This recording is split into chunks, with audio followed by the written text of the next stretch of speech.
All right, guys, welcome back. Welcome to the Recovering Democrat. I'm Donovan Saadiq. Once again, it is a Wednesday, and we are here with Moreno Valley mayoral candidate Daryl Terrell. And Daryl, you got 12 days.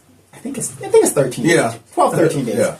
No, I think it's 13 days. 13 days to go. How's it going out there? Oh, it's going well. It's like I said, it's a marathon, and but you're getting your last stride, and you're getting a little anxious, but not. It's what it's gonna have. What the people gonna decide who sits as mayor and all these other offices. So, you can do as much as you want to, but again, I put it in God's hands. That's what I put in my faith. In your faith. Yeah. So let me ask you this. Let's do local tonight. By the way, you guys, if you didn't see the Kamala Harris town hall meeting, it was on CNN. If you got YouTube cable, you can run back and see clips of it. If you're going to vote for Kamala Harris, that is awesome. Go ahead and vote for Kamala Harris. If you're voting for Donald Trump, go ahead and vote for Donald Trump. If you're voting a third party, whatever, vote your interest. Don't vote party interest, because what's good for the party might not be good for you. Also, with 2 weeks to go, a little under 2 weeks to go, it is very important, if you decide to sit on the couch and you just don't want to participate, you're not going to vote, please do us a favor. Go down to the registrar's office, register to vote. Nobody's telling you have to vote. But when this election is over, they're going to do a political autopsy of who voted, what demographics, so on, so forth. And that's very important, so that in the next election, they have a great snapshot of what to look for, and who to target, and maybe some of you guys that aren't going to vote at all, what can they do to bring you back into the political scheme. But I think it's very important as an American and as a citizen of Moreno Valley to register to vote. I'm not telling you to vote, just register to vote. What do you think? Oh, yeah, that's the most, because like you were saying before, we talked in the past, the most important decisions are locally. I mean, yeah, you have the state, you have the federal, but the things that affecting your street, like the potholes, the trash getting picked up, is local. Is your local officials, your mayor, your city councils, your public works directors. It's those individuals that are closer to you that you have a real say-so over. So it's very important to go out and vote locally, because by doing that, you have something that you have a say-so. Right, and let's just say hypothetically you don't like the candidate. Write your name in. Write your name in. I mean, if you think that you could do a better job, write your name, because that's what I do. Sometimes I don't leave anything. I vote. I just put my name to any of the candidates. And let me tell you guys this. You're talking about local elections and how important they are. Yes. If you have children that are subjected to the legal action of the county or the government and stuff, and people get in trouble for all kinds of things, and in this country you're supposed to be innocent until proven guilty, right? But even though, unless depending on what kind of color you are. But you guys know where I'm going. Your judges are very important, and in this election, there's some judges that are up for election. Yes. Hey, that might make a difference in some of your judicial cases. Yeah, and as a black man, I always tell people, hey, this is another reason. I think that dog is farting. He is. That was Benny. He's doing his thing. That's another reason why it's important as a black person to show up for jury duty. Yeah, one of the main reasons that a lot of black and brown people are convicted is because in this country you're supposed to be adjudicated by people of your peers. Yeah. If you got an all-white jury, that ain't your peers. You got to show up for jury duty. That judge that's sitting up there, most likely, he has been elected into that office. It's very important. So, again, if you think you want to sit on the couch, which is your right, you can do that. But voting matters, especially locally. And I think it's very, very important. Yeah, it is. Again, you have a say-so of what directly affects you, instead of 435 people in Congress or the state Senate or state assembly. Yeah, they do affect you, but what affects you directly, like I said before, is the potholes, the people that tearing up the street. They were already repaved it, then they tearing it up again. Yeah. You could go down there and raise, holy cell at the city council meeting, or go to and make an appointment with the public works person. Say, hey, why you tearing up my street? You just repaved it. Now you got these this utility company coming out there and ripping it up again. And before we get into that, I want to talk about that right now because Daryl came in and he was telling me the story because we had just talked about this last week about how they're doing all this pavement and stuff, and you think, okay, it helps. It messes up the traffic, of course, especially if it's on the main road. But even if it's off the side road, they'll tear up this road, your tax dollars, and then the next week or whatever, explain, tell us what happened. Oh, yeah, okay. Well, see, my street is a residential street. So, back, where was it? Back October, I want to say 13, they repaved the street. Okay. So, lo and behold, I get a text message from my landlady, and she says, oh, they blocked our street. I said, why are they blocking the street? She said, because they tearing it up, I guess, tearing it up. And it was the water company that was doing it. And here's the thing about this water company. There was a leak. They already knew about it. But they went right back out there and tore the street up again. So that's the thing. I say it doesn't make any sense. And Donovan said this himself. If you're going to fix a water line, won't you do it at the same time you repave the street? Coordinate with the other agencies to see if they're doing anything on that same street. Go. That's a simple solution. Right. But instead, that's how your government is screwed up, because it shouldn't happen that way. That's why we have to change the policy to better serve the residents. Because she couldn't get out. She was in there for, gosh, she was there. She said 5 or 6 hours, couldn't get out of the house. Right. Because they were in front of, they were fixing the main line in front of the house. Right. Well, let me ask you this: if you're mayor, what would you do about it? Well, like I said before, the first thing you got to do is start with the basics. That's just a simple. How can we implement this as a policy? That if we know they're gonna do some utility cut-ins or whatever, and we have we have to do repavement, is to a policy that we coordinate with each other and say, okay, we got to fix this water line. When are you going to repave the street? Now, if it's reasonable, if you're doing it real close, okay, you start tearing the street up and we'll start working on it. Then once we finish, you could just repave it. Because it seemed like to me that one, but also too, you find it how you left it. Now I'm going back out there. It got bigger. It's a mound out there already. Already a patch of mound. My landlady thinks they're going to come back and fix it. I said, nah, they ain't come back and fix that. Right. Unless you get an inspector to come out, a city inspector to come out there to take a look at it and say, hey, you need to do it to what city standards are. But they're not going to do that. But that's why you got to have again, they got bonds I think they put out. So if they don't want to fix it, well, we'll take their bond, cash it in, and fix it how it's supposed to be. Right. We should do business with people who are going to just half-ass it. Yeah. Find how, like you clean your house up and all of a sudden you got a whole bunch of people in there tearing it up, then you leave and say, no. You find out how you got it. Right, and just coordinate. I mean, you go to the city planner or whatever, and you coordinate your engineer and say, hey, what projects do you have on this street? If you have nothing on the street, fine. Oh, you have something we're doing this on the 15th, but you have a project on the 20th. Well, I'll tell you what. Maybe when you do your thing on the 20th, I'll follow when you're complete with your project and work it out so that way it'd be one project. Well, yeah, that's what I'm saying. See, a solution from the ordinary resident like Donovan, who advocate for his community, it's a simple solution that we could implement. Why it shouldn't take that much to say, okay, let's create a policy and make sure we talking to each other. Say, hey, you got a project you want to clear up? Okay, we got to repave the street. Okay, so let's work together so we don't do double working and the taxpayers left on the hook. Right, and well, if you think about it, even if you're an independent company like a cable company or a water company, whatever the deal is, the street is owned by the taxpayer. Yeah. So why wouldn't they go to City Hall and say, okay, here's our date that we're going to start this project? Me as a citizen, I can't go up there and just tear the street up, indiscriminately without letting the city know. Oh yeah, that reminds me, because she said we didn't get a notice. No one on the street got a notice that that's the thing about it. Right. They let you know when they repaved the street, right? But when some independent person come out or whatever does it, they don't let you know. So you surprised and like, hey, you right in front of me. I'm gonna get out. Yeah, I'm gonna get out. Exactly. Instead of giving people, that's what she was complaining about, because it don't make any sense. You get trapped there for 5 hours because you have no notice.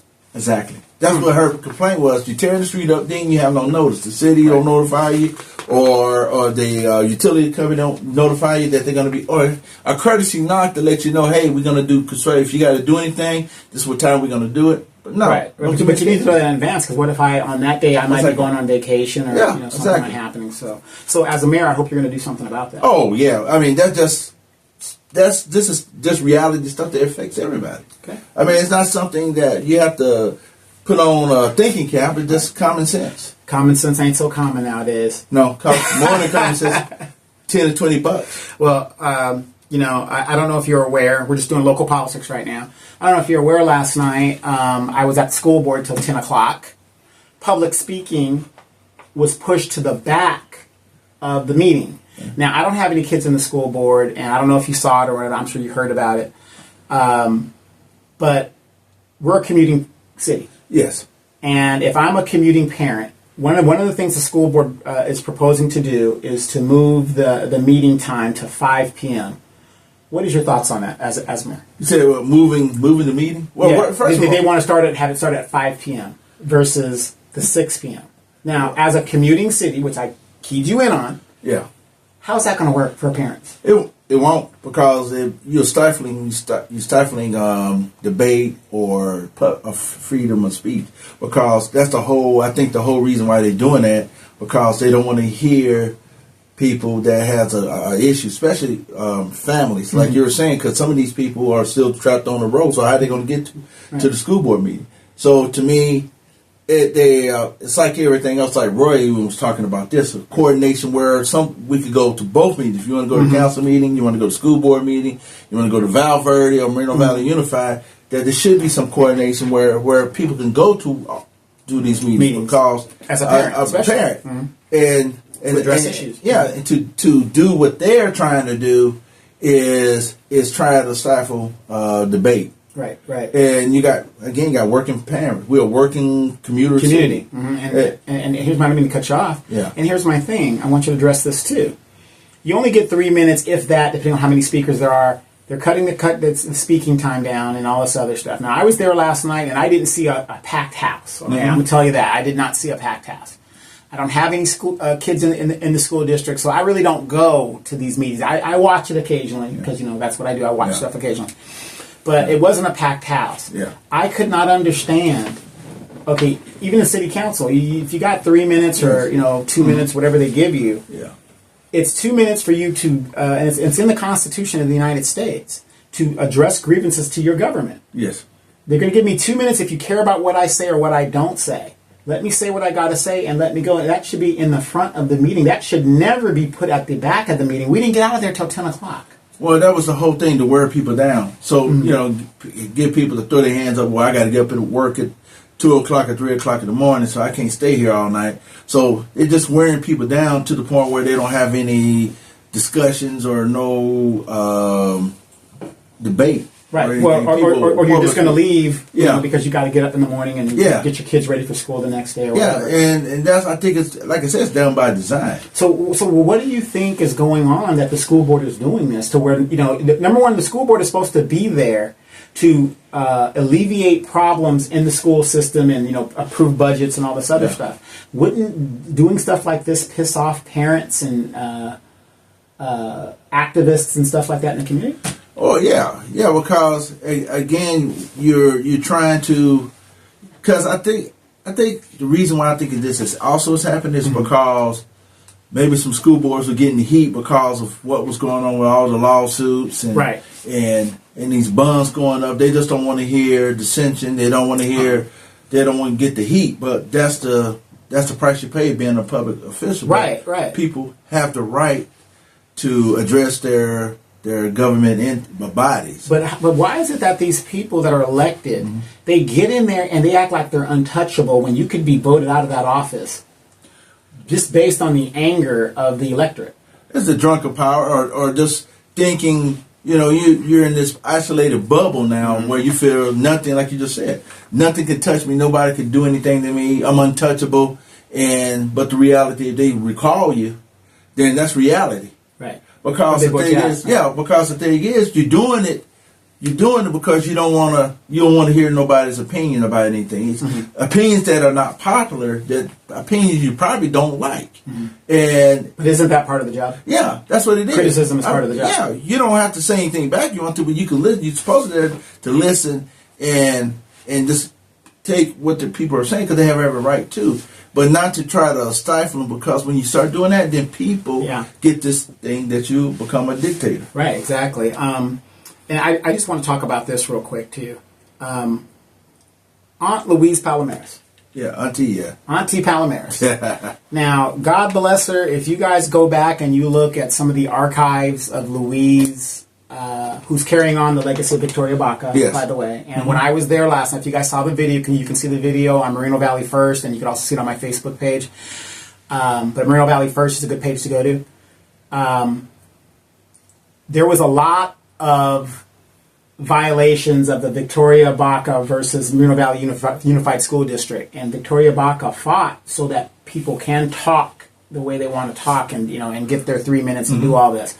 I saw a lot of violation of that last night, and Auntie Louise, God bless her, she's carrying on that legacy. She's advocating for those children that need advocating for. She's advocating for her people. I can't down that. Yes. But what are we going to do when there isn't Auntie Louise is not going to do it anymore? Or you know what I mean? I'm not saying because Louise is probably going to do it until she's taken to the upper room. But it's just the idea of she's standing up. Not just for us. I mean, any group could benefit from advocacy, especially the students. Yes. But the point of the matter is, she's out here continuing that work and bringing attention to these things. And like I said, I was there, and the room wasn't empty. And I'm going to say this: Moreno Valley in the Inland Empire is the highest concentration of blacks in the Inland Empire. So when black people got gentrified out of L.A., they came to Moreno Valley. Most of them are here in Moreno Valley or Rialto or Pomona. But they're mostly in Moreno Valley. And I'm going to tell you this, Mr. Terrell. You're an educated man. You're a degreed man. I'm a degreed man. I did not see one black person at the school board meeting. That's a problem. Well, yeah, because when you know how that ends up like that, because then again, when Johnny or whoever else gets in trouble, then they want to come to the school board meeting and start screaming and yelling and hollering. But then again, they didn't really want to get involved anyway, because until it affects their child, then they want to get involved. Then they're going to raise hell and screaming and all that stuff. But they should be involved constantly, because they got a vested interest of the kid getting the best education they could get. So they could get out there and get a decent job if they choose to, whatever they want to do, but they prepared for the real world out there. Right. They had some programs with the Carpenters Union, and I just happened to notice, I don't know if you guys saw the video, if you saw some of the pictures, the Carpenter Union was there, and I'm all for Carpenters Unions, and I'm for unions. And, what they're trying to do is, do a program, nonprofit program, where the kids could go into the carpentry industry and get a skill, and they get paid while they work. Yeah. So I'm looking. I didn't see one black person in the Carpenters Union that was present. I'm not saying they don't exist, but I didn't see one that was present. When we were growing up, vocation was in the school. Why do we have to partner outside? Why don't they just put vocational programs back into the schools? It makes sense to me. Why did they take it out in the first place? But again, I had shop. I learned a lot of stuff about. I had auto. I had woodworking, home ec, all of that. But yeah, like you said, the school district should be doing this kind of stuff. Internally, it should return back to what they used to do in providing shop. You shouldn't have to partner up with a entity that is going to get a nonprofit, or whatever however that thing works, where they're getting $2 million of funding, but the school is not responsible. You see what I'm saying? Yeah, you have that connection, but just put it back in the school. Yeah, because you got teachers that were by profession, either electricians or carpenters and things like that, would love to teach a shop class. Sure.